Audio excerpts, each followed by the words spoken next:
I'm Jon Sicotte, executive editor of the Brewer Magazine. Welcome to another edition of the Brewer Magazine podcast. We are sponsored by Keg Logistics. You can always check things out there by going to keglogistics.com/brewermag. And of course, you can find the Brewer Magazine podcast on both YouTube and Spotify. Make sure you're liking and subscribing. And every single day where you're finding information at thebrewermag.com. Brewermag.com is a great opportunity for you to be able to get your business resources at any time. Well, hopefully you are back, settled in, getting ready for another work week. CBC is behind us. Hopefully you enjoyed yourself in Indianapolis. Hopefully you stayed hydrated. Pretty cool idea there. Since they couldn't have the beer there, you could just go and pick up the collaboration beer. So I'm going to keep this as a souvenir. I drank a lot of water. Probably the least amount of beer I actually drank because I was busy. I was busy talking. I was busy communicating, getting to see a lot of you, seeing some seminars, getting an opportunity to record some podcasts that we'll be having coming up soon. But the new issue of Brewer is now out. You can see our latest, and of course it's out of focus. I don't know when it's going to focus in, but it is Josh Deth of Revolution in Chicago. We talked a lot about pretty much, how they grew themselves, what they're doing now, being a legacy type brewery in Chicago. And it's kind of an interesting headline, Destiny Creator. Why did I come up with that? Well, he talked a lot about how they started investing in the business by making sure that they had the real estate available for them. That was an important part. So they're trying to build their destiny going forward. He learned so many things over the years from being a business owner and other things. I thought it was really interesting to be able to sit down and talk to Josh. And we actually did an Instagram live. You can see some of it available on Instagram. And it was about early February while we were in town for the CiderCon conference as well. But this is the March-April issue. You can read about it. It was just posted on Friday as well at brewermag.com to read the full article. But this was bits and pieces of the interview. We sat down and, we walked around first. Got to look at the facility, saw all the new stuff going on, some of the stuff that has been happening. They had just closed their brew pub, so the production facility and the tap room is their lone location right now. But it was cool to be able to talk to him for a long length of time. Didn't want to go into every single question, but here's 3 or 4 keys that Josh gave us while talking to him during this cover story interview. This Brewer Mag podcast is sponsored by Keg Logistics. Now's the perfect time to review your keg management strategy. Whether you're seeking a truly flexible keg rental program or intrigued by the seamless distribution freedom of paper fill, Keg Logistics is ready to craft a personalized solution for you, ensuring you receive the kegs you need precisely when you need them. For details, visit keglogistics.com/brewermag. Keg Logistics, modern solutions for keg efficiency. You have to take calculated risks to get to where you are now. It's got to be scary as hell right at that point. I know when my friend first had to sign like a loan for $1.5 million, like, he's like, am I doing this? To open this brewery, am I going to? Oh, I've had a lot more than that. Well, I know. I still personally guarantee the brewery loans. I had a conversation with our head of finance today, Mike, and we have a meeting next week with the bank. And I was like, I'll maybe ask them again if they can get rid of that personal guarantee. I'm going to keep asking them, and they'll be like, yeah, maybe in a year or two. Yeah, I had a second mortgage on my house for the original brew pub loan, and that's when you're not there. You have no business value either. You have rarely, before you even get started, you go into debt. It's very risky. Right now, I have a hard time taking risk at any degree like what we did before. Yeah. I'm probably less willing to personally take it. It's a little bit natural. But even like the people that you hire who are your great advisors, it's like you don't always hire the most risk-taking people as you get older and older, and they're not used to they weren't around in those early days. They didn't have to take that personal risk. Right. And we're not doing a lot of CapEx. We're not buying tanks. We showed you the little demolition going on to the side. That's a nice project. We bought the building here 3 years ago. And so we've replaced the roof. We're doing tuck pointing, new windows, kind of like the boring stuff that you do to secure all the great investment you've already made, right? It goes along the side. I don't find that very risky. in the grand scheme of things, right? We're looking at a few new projects, like getting into these Delta 9 THC hemp beverages. We're looking at it. We're waiting for the government around here to pass a law and really regulate it. Like, okay, that's a pretty big risk, getting into a whole nother line of business. We really just make beer. We're not like a beverage company today, right? And so we've stuck to beer. We have a hop water, and we didn't make seltzer, chose not to. We don't have a tea line, but we can make a tea someday. We did a hibiscus beer, of course, one of the first tea beers. But yeah, and the business is like, it evolves. Like craft beer is, it's on the slight decline, overall sales numbers, but it's flattening out, I think, for everybody. I think the whole like Chicagoland craft beer, I think, was down like 5 or 6% last year. And some of the data sets said we were only down 2 or 3. So to be outperforming like the average is awesome to me. Like, so it's not just about growth. It's about, talked about earlier, but it's about just like, how are you doing compared to others, like relative measures of success. That's what you bank on. But yeah, growth it's tough. There aren't many things left that like you run the numbers and you think, oh, that'll pay off if we do that. There is like hey, everything's already paid for. Like, we've got all this equipment. You have like this marginal thinking where like that next case on the line I don't have to buy any more equipment. Wouldn't it be great? It's profitable to make that next case in a sense, but it's hard. You can't just like make stuff and put it out. I said to someone the other day, we have this immense power here. We can make so much beer. And it's like, you have to be wise about which beers you make, how frequently, how much, like how to keep beer fresh. Especially, we just got through dry January. Oh man, it was like, I definitely think it was like more people participated in dry January this year. I don't think that's saying a lot. And like our sales kind of like drop in half in January compared to December, which is a great beer month, right? It's the holiday period. Almost, not quite, but kind of, our wholesale sales. And yeah, you get through that kind of experience, like, and it hurts your freshness of your beer. If people buy half as much beer as they normally do, then you lose rate of sale. That rate of sale is how you really keep your beer fresh in the market. You can only bring in fresh replacement beer if the beer ahead of it has moved through the stores or the bars. And so we work on freshness a lot, and we have a good system now, but that there's aspects that you don't control. So you have to look at your data and see how things are selling. And we have to kill some beers every once in a while.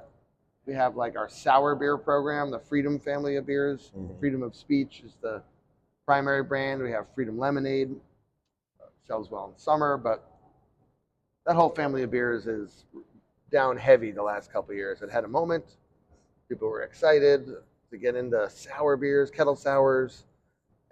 We figured out how to make them and market them, but then we got to see the writing on the wall. Like, we had 4 different year-round SKUs of sour beers, 2 12-packs, 2 6-packs. We had to back off of it, and that when we backed off, we went from 4 to 2 different SKUs, and that's making room for something else to pop into the portfolio. So there's that balancing act. It's less about risk taking now. When you're managing a mature business, you're more about balancing all the various forces at work. You mentioned buying the building, and I think real estate has become kind of this hot topic for breweries, because you see so many breweries hitting that point where all of a sudden, the rent is going to go up because of their landlord seeing the valuation of the brewery and see how it grows. They haven't read the newspaper lately. Exactly. But did you see that writing on the wall 3 years ago, 4 years ago, when you started doing that, or was that always kind of in the cards that you wanted it? So the Handlebar was my restaurant. That it's still out there, but I don't own it, and we rented there. Definitely in the early days of business development, looking to open a brewery, I was looking to rent. And then I learned over time, I had bought my own house, and you see your equity you build as you pay your mortgage off. After 5 years, okay, I have a little bit of equity here. If your home goes up, then we have a little more equity, kind of a thing. And you could be like, hey, I'll like refinance my loan if the interest rates go down, and you do that kind of thing. I learned a lot about property that way. I learned I worked at the local chamber of commerce that helped people get into business. Some people help people buy buildings or rent, or landlords to improve the buildings for other businesses. Done a lot of affordable housing work back in the day, so I knew a lot about the real estate property side of our world. And we bought the brew pub building when we launched that business. So it took 3 years to get open. It was 15 years ago that we opened. So that brew pub project I worked on 18 years ago. That was after all the failures many years ago. So it's been a while, but there we bought a building. We did a gut rehab, heavy investment. We just closed in December, but we were open almost 15 years. It was a great run for a restaurant to be open 15 years. And had a lot of great moments and great memories. And it grew, it launched our whole business. And I feel good that we bought the building. It's like we have an asset now. We just put the building on the market. We're looking to sell it. I bet it'll be a restaurant next, is my gut. Not a lot of breweries are calling, hey, can I buy your brew pub? Tap room model is still the more dominant model. There's still a few breweries opening up. A new brewery just opened up last week in the suburbs, and someone else has relaunched their brewery in the neighborhood in the last week. And then here we chose to rent at the Big Kedzie Brewery, where we sit today. We bought this building 3 years ago. We are almost like a real estate company these days. We have I think I have as much money invested in bricks and buildings as we do in stainless steel. It's similar, but then we have the security. Why are breweries closing? Or not why are they closed? The better question is what forces the brewery to actually close? It's the landlord, number one, and it's maybe the bank running out of money, number two. You stop paying people. And it's nice to control our destiny and we're in no danger of the landlord closing us down. When I closed the brew pub in December, that was my decision. I had to make it. It was a hard thing to do. It's your baby. To spend your life building. So many friends. We had to let employees go. And we were not able to bring people over here. We had done that during COVID. A bunch of people came over here and moved over, but there were not a lot of open positions at the Kedzie Brewery at the moment that the pub closed. So the business kind of talks to you, tells you it's time. You see it in the numbers, and it was a tough thing to do, but I had to make that call myself and let everybody know and do all the rigmarole. And we did the long goodbye. 5 weeks, 6 weeks of give everybody a chance to come back in for one more pint, which is great for the customers to revel in it and to be nostalgic, but it's hard on us and the staff to have to go through that. Maybe next time I would not have stayed open quite as long at the end there. But it's the real estate side is important. How much to invest, in your building. Like I said, we're not buying tanks. But we're always looking at things. If there's projects that'll improve quality, we've done a lot of those over the last 5 or 6 years. We've got a new canning line a bunch of years ago that really improved the quality of our cans. And guess what? It also improved the throughput and the labor efficiency, but it was more about quality and being able to make different size cans and ability. Sustainability is getting some attention from us. We're tripling the solar panels on the roof. So right above us in this section of the building, there's solar panels, and then they're going to move on that section and the next section over once you own the building. And it's that's a great investment that pays for itself in 7 years, something like that. And so you take a long-term view, just like tuck pointing, you know. Why should I put a couple $100,000 into tuck pointing? The old landlord, he ignored the tuck pointing and a whole lot of other things for about 30 years, and we're paying for it. But it's nice to not have a leaky roof, which we had for a while. And there's lots of fun. I find the sustainability type stuff, wastewater, water use, reducing water use, and then definitely energy, gas, electricity. Are always things to work on. You can always improve on those types of things. This Brewer Mag podcast is sponsored by Keg Logistics. Now's the perfect time to review your keg management strategy. Whether you're seeking a truly flexible keg rental program or intrigued by the seamless distribution freedom of paper fill, Keg Logistics is ready to craft a personalized solution for you, ensuring you receive the kegs you need precisely when you need them. For details, visit keglogistics.com/brewermag. Keg Logistics, modern solutions for keg efficiency. Let's go into distribution a little bit.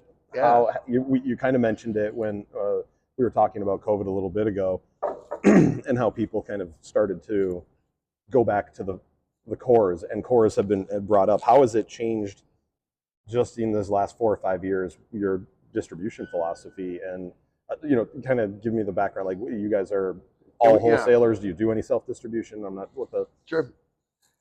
Yeah, we never self-distributed. We self-distributed to the brew pub, to ourselves. That's the only exception. We started as a brew pub first, so the distribution came second. I didn't have to crack that nut at the very beginning. I had to make beer, build brands of beer, draft only at least. Like Anti-Hero was just a couple words on a beer menu for a couple years. It didn't have a character. It didn't have a can. And so we had to develop that. So I was able to kind of that wasn't expertise that I had at the beginning either. And so I had to learn that from others, learn that from hire people to help me with that, find good partnerships with good beer distributors. And then we went places, like we went to other states that we're not in over the last 4 or 5 years. The theme of the last 4 or 5 years is becoming even more local. Yeah. And we no longer can sustain regular distribution in a faraway market if it's not like a neighboring state, pretty much. We sell 95% of our beer in Illinois, Indiana, and Wisconsin. And it's nice to sell beer in Iowa and Minnesota or Michigan. But it's a small amount of beer in the big scheme of things. And out there, people kind of want the specialty stuff.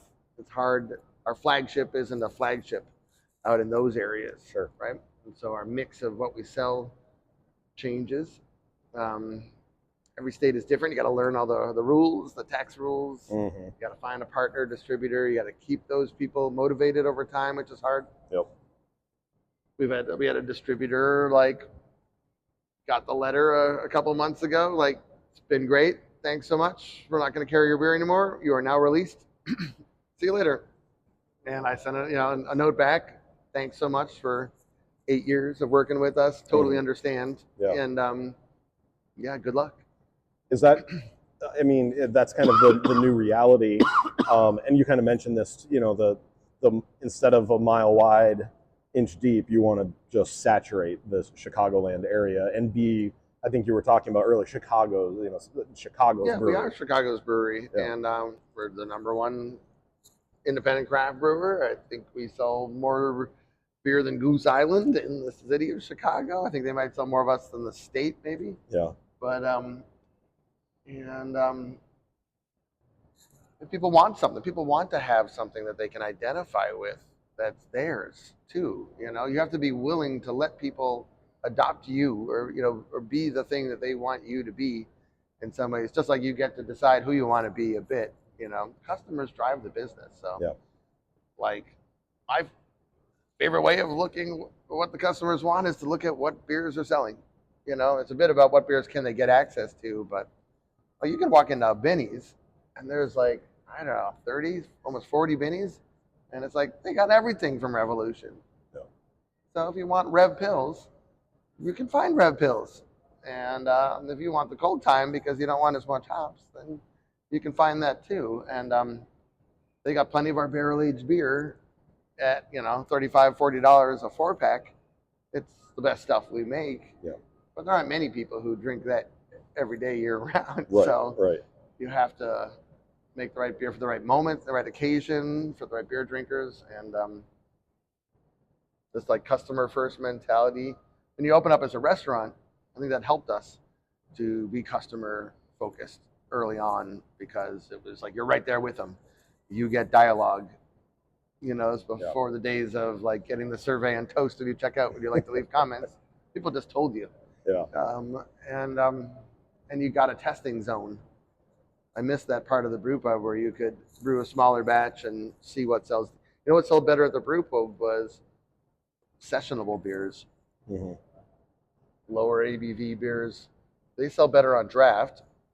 And it's like here's a good example. The first beer we ever made was Working Man Mild, an English mild. You know, it's like 3.5% lunch beer, and we've canned it and sold it, and it never really sold well in cans. I think it tastes better on draft, anyways. And it's just like you lose the ceremony of the pour.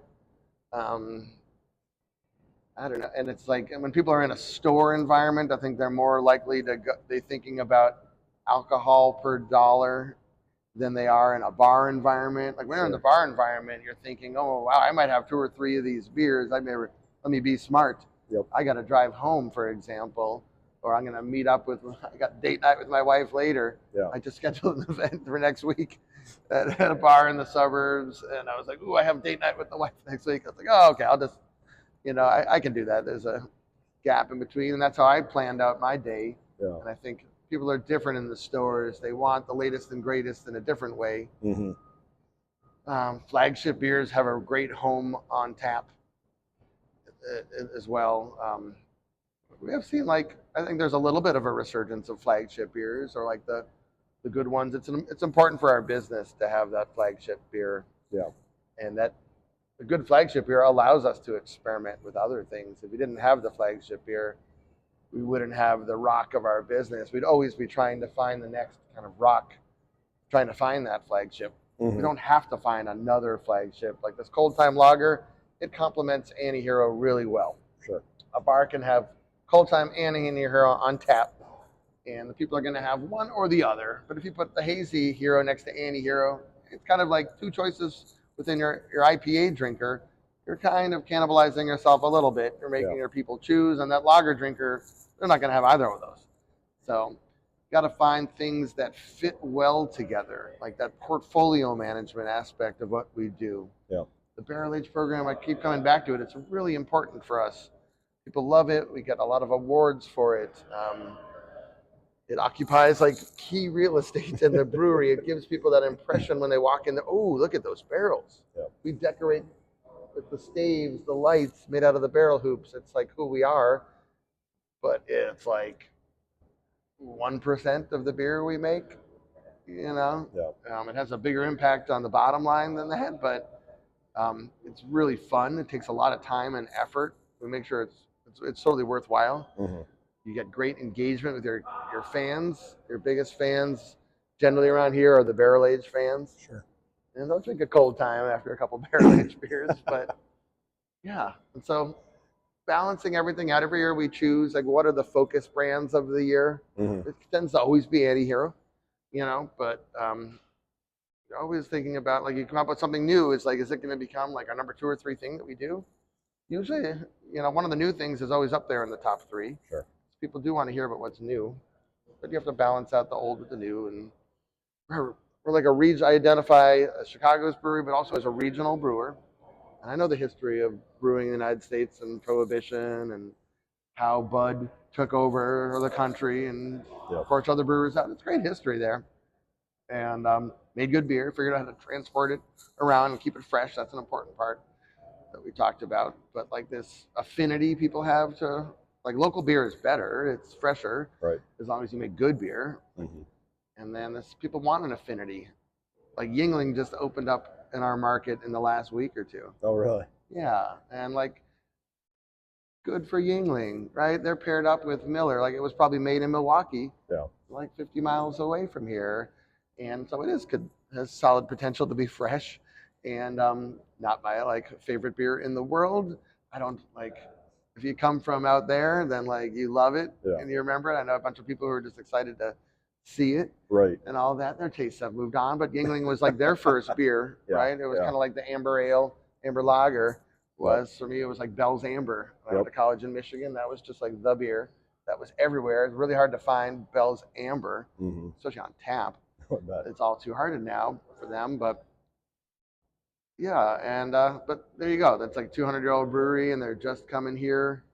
Good for them. Like their partnership with Miller, expand territory. We're not adding states right now. If anything, we're kind of reducing states. We're looking at how to do like small batch specialty beers in like what I call pulse distribution, or like one-off.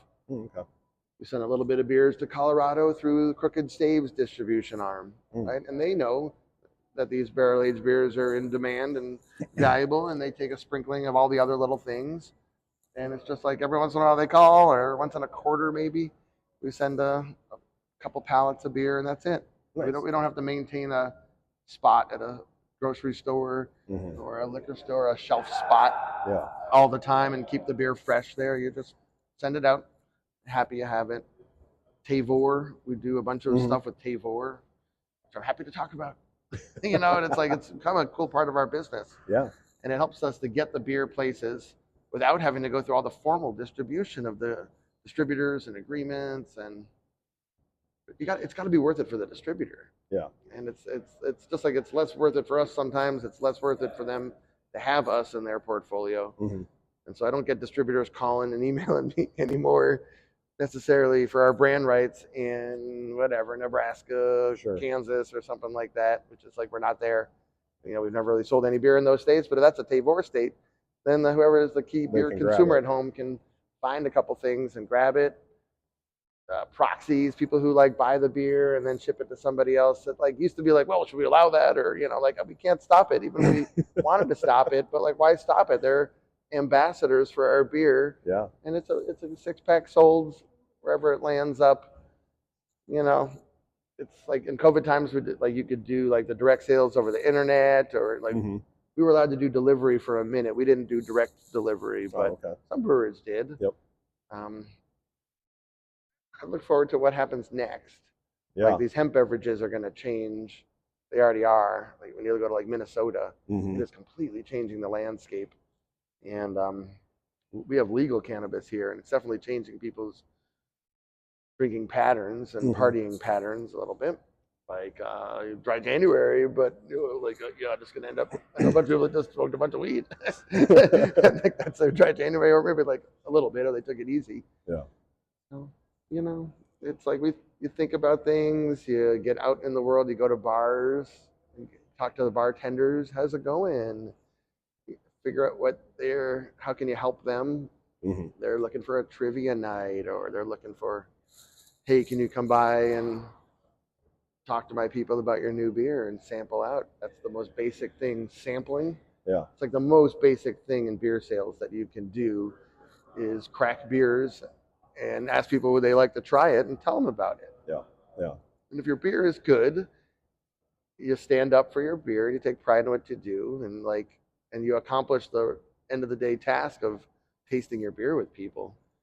And the payoff is kind of like low and long term. Sure. And it's not immediate. You don't suddenly sell a bunch of beer because you do that, but brand recognition though. Yeah, you have to. If you're not willing to do that, you're never really gonna build up. That's how you get to growth and build brands, is by doing that these days. It's very crowded. Yeah. This Brewer Mag podcast is sponsored by Keg Logistics. Now's the perfect time to review your keg management strategy. Whether you're seeking a truly flexible keg rental program or intrigued by the seamless distribution freedom of paper fill, Keg Logistics is ready to craft a personalized solution for you, ensuring you receive the kegs you need precisely when you need them. For details, visit keglogistics.com/brewermag. Keg Logistics, modern solutions for keg efficiency. For community involvement, things like that, do you have someone on staff that does that or is part of their job? Yeah, that's part of marketing, is like community engagement and partnerships, and that's in like the Grand area. There's activations and partnerships. That includes beer fests. It includes events at bars that are like a bigger event at a bar too. But we support a lot of nonprofit groups at Revolution. The simplest thing is to give them beer for their event. They're having a gala event or informal gathering of their junior board, and sure, we'd love to give you some beer. Sometimes we get involved and we take things to the next level with like a beer that's like a donation beer, where we'll donate the profits of this beer for this cause or something like that. It's been a common thing that we've gotten into. And then, some of these are formal partnerships, just like there's advertising too, that side of it. And they overlap, because a lot of these partnerships are a gateway to it, where you get we're the official beer of the Chicago fire. So we've got this guy Robbie, and he handles our partnerships and sports partnerships. We've got a lot of those to do, and that's what he does all day long. Let's talk to people there. So Cool. I've done a lot of community work myself. We have a long legacy of being connected, like very locally, citywide organizations, region-wide organizations, a lot of environmental groups, affordable housing groups, social justice, social work. We have a lot of groups like food pantries, social service organizations for immigrants. Right now is a big thing. In our neighborhood, what's going on right now is that people are hiding in their homes. They're not getting out. And we've heard like one of our bartenders sent an email, hey, everybody, you should all go patronize the taco place up the street. Their business is way down right now because people are not going out as much in the last couple of weeks because of like the ICE enforcement and everything. People are scared. And then what do? You kind of stay home. It's going to change people's social patterns. Yeah. We're going to see it in commerce too. So we're all interconnected in that. And we have like politicians who launch their campaigns and stand in front of the flag too. And that's all part of what we do as well. Yeah. And I don't think you can ignore that kind of stuff. I think it's just like, it's there. You don't have to love politics. I don't love it, but it's there. You have to be aware of it. And you have to be involved and aware in a sense. And it's like business, sure. I don't think businesses should run politics. People should run politics, but we're involved. Politicians call too. And like I can try to differentiate between the good ones and the bad ones around here. I get to kind of do a little bit of that. Sure. And it's been our pleasure to be involved with a few people. We've had people who were like, I knew from the nonprofit days, and she launched her campaign here, and she's now our U.S. representative in Congress. Cool. And like building a voice for herself and other people too. So this Brewer Mag podcast is sponsored by Keg Logistics.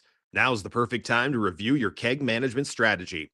Whether you're seeking a truly flexible keg rental program or intrigued by the seamless distribution freedom of paper fill, Keg Logistics is ready to craft a personalized solution for you, ensuring you receive the kegs you need precisely when you need them. For details, visit keglogistics.com/brewermag. Keg Logistics, modern solutions for keg efficiency.